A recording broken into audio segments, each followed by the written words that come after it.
Hi, this is Derek Jordan.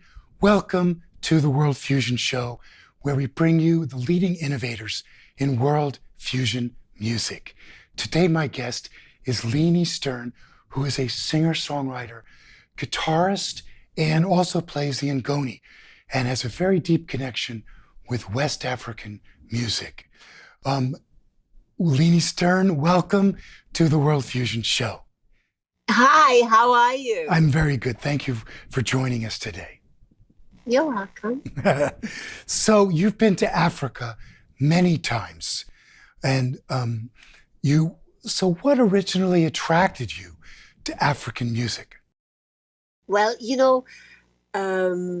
people in jazz always say that the rhythms of jazz come from Africa, that actually jazz came from Africa with the slaves that we forced to come to our country, and they brought their music with them. And nobody could really explain what it was. Everybody says, well, it has to swing. And I was wanted to know, swing how?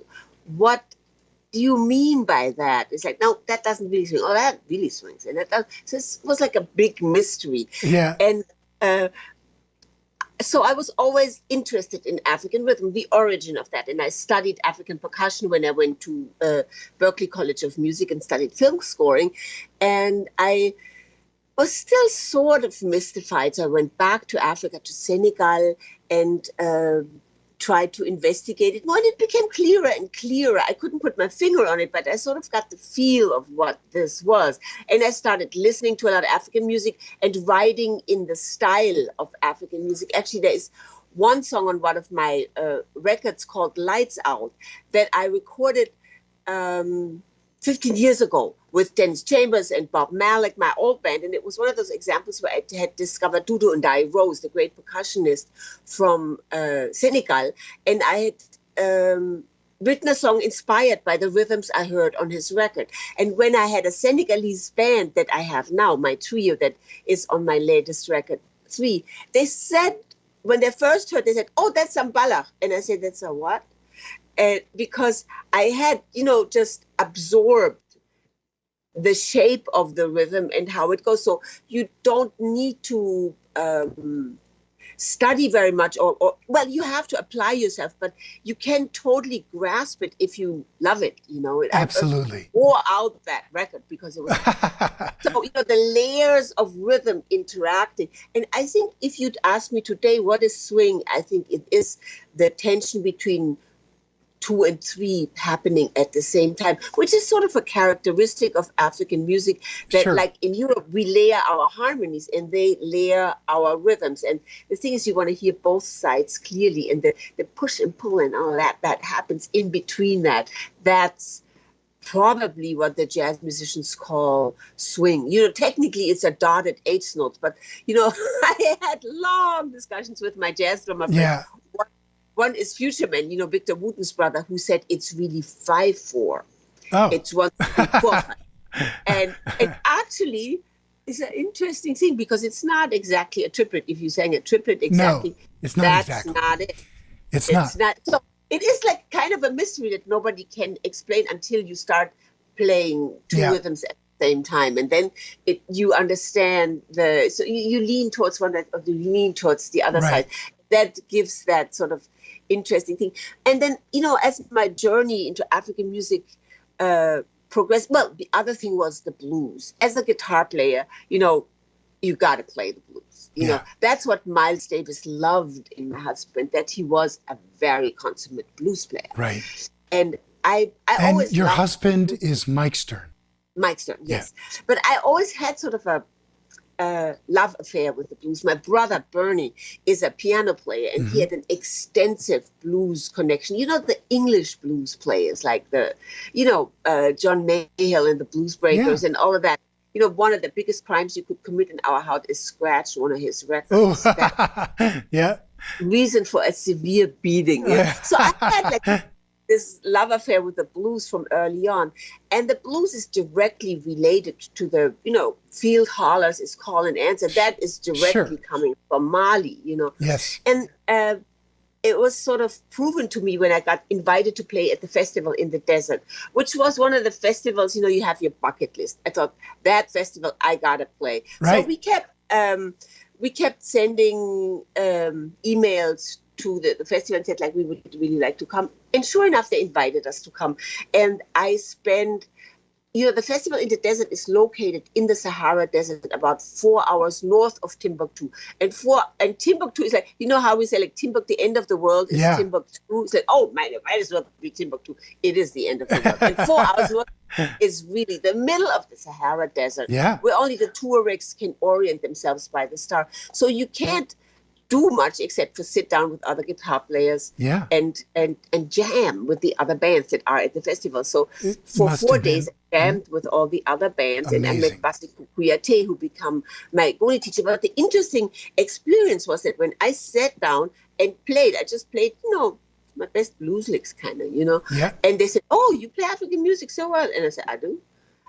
Because I didn't think I did. Right, right. Yeah. Play the blues pretty righteous, but it just proved that they said, oh yeah, that's our music. Exactly. That was a big light bulb that went up in my head. Yeah. So I would love to go to our first video. This is a song, one that you just put out recently called Crocodile. You want to say a little about it before we see it? Crocodile is an interesting song. It is based on the chant that the Walla Walla people of Senegal have when they need to get rid. The crocodiles, the same as in Florida. When we play that song to a Florida audience, they're all like, like, because we have encroached on the habitat of the crocodile here and in Senegal. The view of the ocean and all those make for very nice house. And we build our houses and the crocodile is saying, wow, look at that garbage can. That looks good. Next thing you know, the crocodile's in your pool. And so they have the Walla Walla people that can remove the crocodiles that you ask for to come. And unlike, so I don't know exactly how they do it in Florida, but in Senegal, the Walla people have a chant that puts the crocodile to sleep. Oh, nice. So that they can tie up its snout and carry it back to the ocean, to the swamps. And that is the chant we begin the song with. Oh, nice. Okay. Well, let's go and watch this video right now. All right.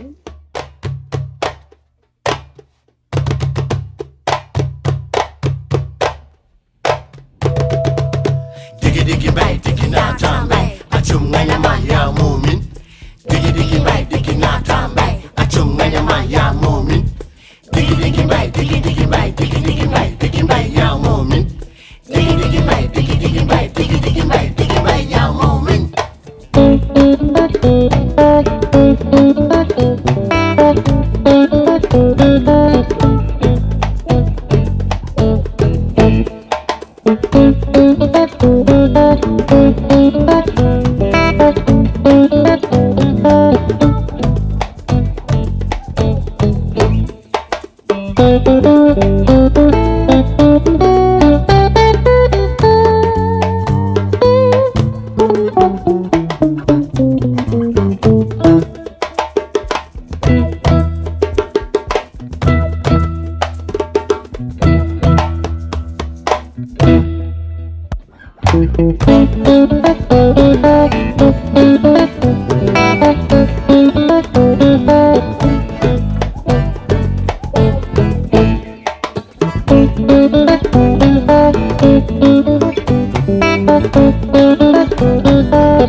Hey, we're back. That sounds great. And you know, I love your gold flake Stratocaster. It's excellent. Is that an old one or what is that? Well, by now it is old. It's about 20 years old. Yeah. But when I got signed to my endorsement deal with Fender, they said, I made a little modification to the guitar because since I'm a jazz player, I like the neck to be narrow on the bottom. That gives this widen on the bottom. And I didn't want my hand out like this, so I wanted it to be... I sent them the specs and we worked on the guitar. I also liked the body small, like the old 50s guitars. And when we were done with this, they said, what color do you want it to be? And I said, what color you got? And they said, we have every color. And I said, okay, gold. And they said, we don't have gold. Wait a minute. Right. And I said, okay, black then. And they said, no, we will make you gold. So they took a sunburst, I think, and sprayed it gold. But when I was playing, since I play a lot in Africa, and the big festivals are outdoors, I have to spray my arm, actually anything that's not covered, with mosquito repellent. Yeah. And since, you know, I had no interest in getting malaria. You know, when I played in Salif's band, the entire band got malaria, including Salif. Oh, my God, what terrible. A disaster. And me, except for me, because I had all of my, like they used to call me psst, psst, because I was constantly spraying myself, but that spray had DEET in it, which is what protects you. Which is not, but it's like nail polish remover. So for my arm, it rubbed off the gold, the gold polish from my guitar. Right.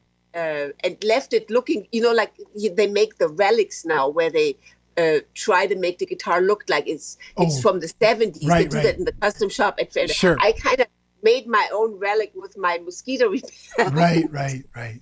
That's great. So, hey, you play with a bunch of different bands. You were mentioning that you play with two African guys now, a trio. And we're going to watch our next video is going to be a song called Spell that you're doing with them.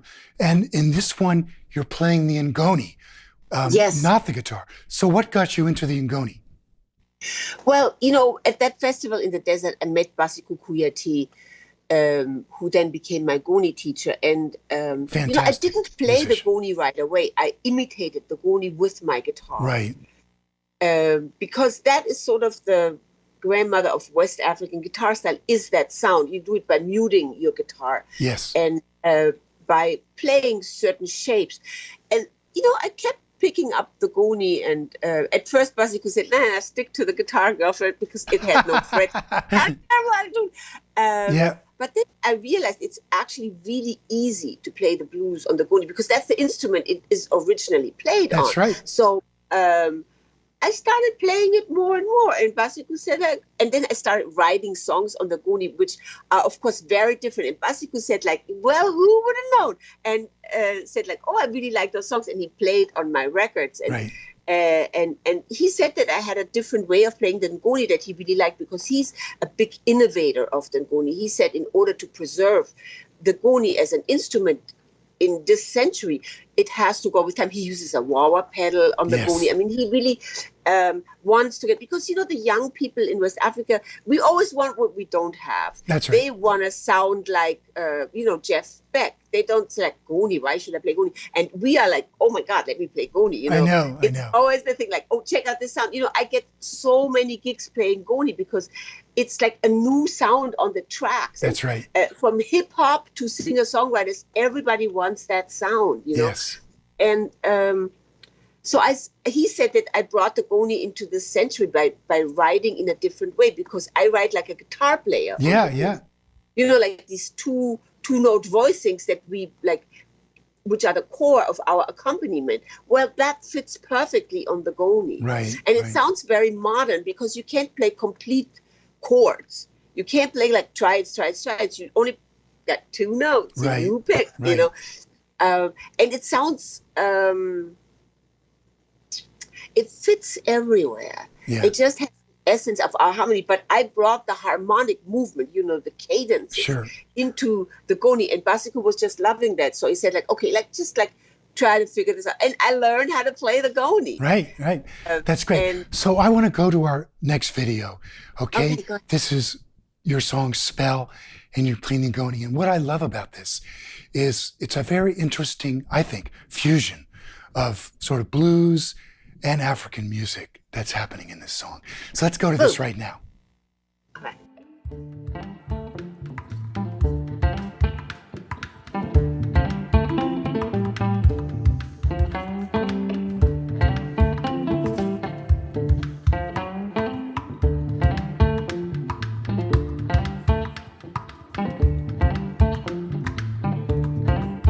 I went down to the crossroad, dug a hole in the sand.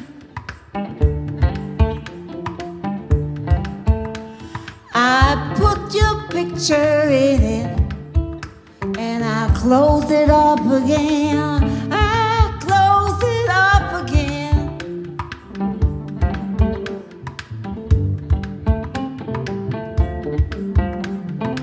Kerop de mocheam, yalla monu sede. Kerop de mocheam, yalla nyanalu. Kerop de mocheam, yalla no sede. Kerop de mocheam, yalla nyanalu.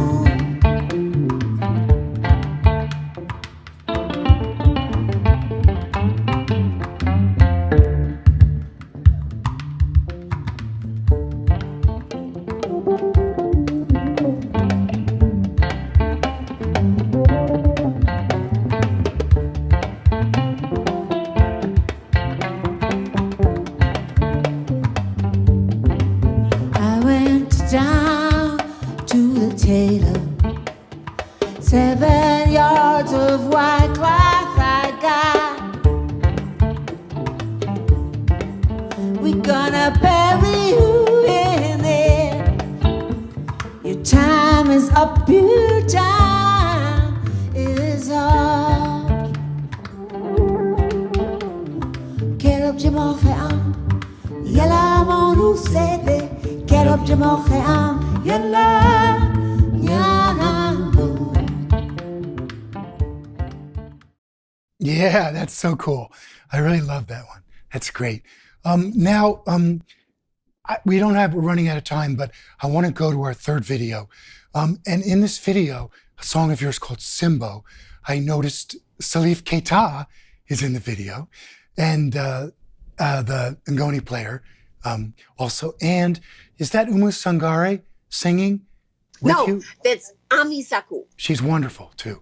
She's really great. Yes. So And that's my teacher, Basiku, playing ngoni. Basaku. Yeah, of course. So tell us about this video, Simbo. Well, Simbo is dedicated to Salif Keita. That's his name. Simbo literally means the great one. Oh, yeah.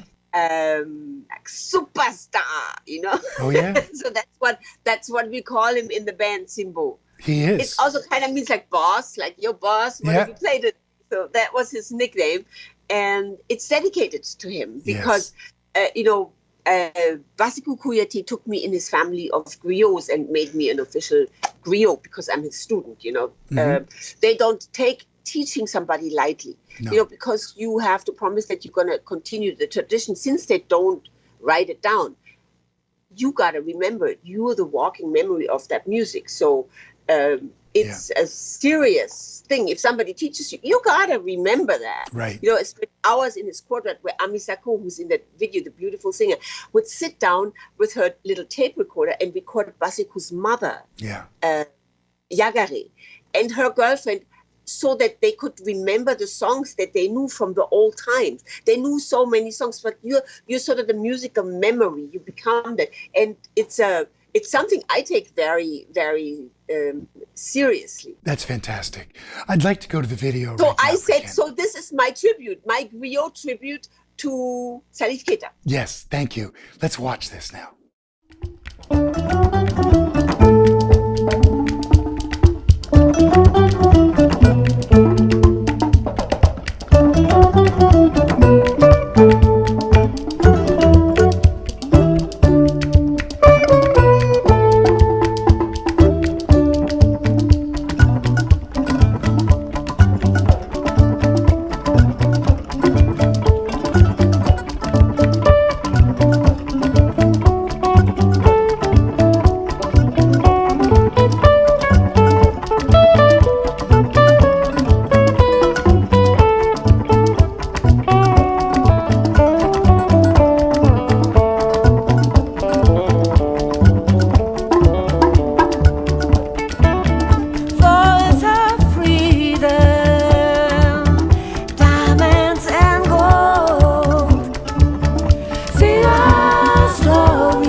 Stern, thank you so much for joining us today on the World Thank you Fusion for Show having me. and sharing all this. So much, you told us so much about your process and about working with all the African musicians you've worked with, and really got to share your passion and the beauty of your music. I really thank you so much for doing that. It's wonderful. Thank you very much. Okay. All right. Hey, this is Derek Jordan. Thank you for joining us today on the World Fusion Show. And we've got lots more great shows coming up with fantastic musicians. If you like the show, go to our YouTube channel and subscribe. And you can always support the show by going to derekjordan.com and clicking on the support page. Thank you. And remember, think globally, listen locally, and support independent music.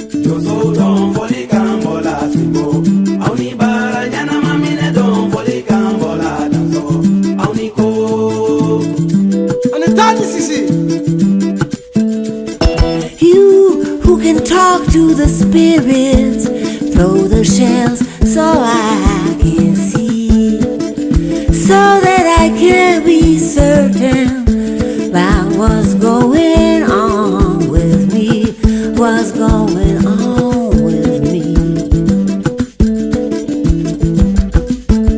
When you walk through the forest late at night and someone calls your name, don't look around now, don't turn back, or you'll never be the same, no, you'll never be the same.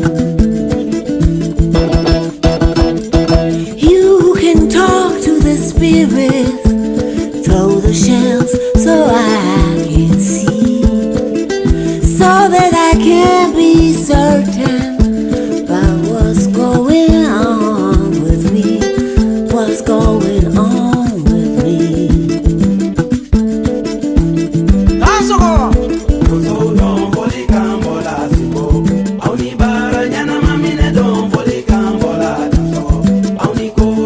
When you walk through the forest late at night and you see the trees are dancing, see them laugh and weave and turn and sigh, things are gonna be alright, alright, alright, things are gonna be alright.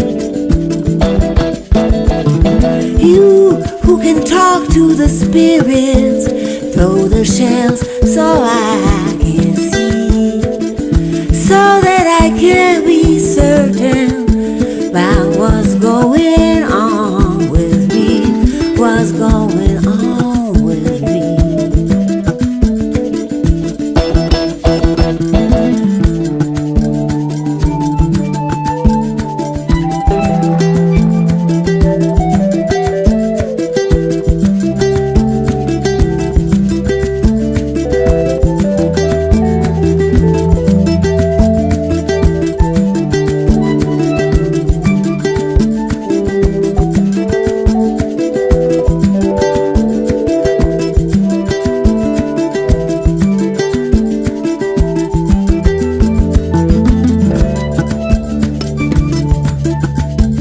When you walk through the forest late at night and you see the lions are chasing, don't you worry, you're gonna be just fine.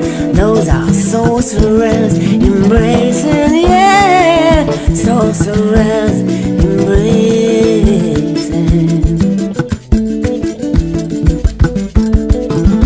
You who can talk to the spirit, throw the shells so I can see, so that I can be certain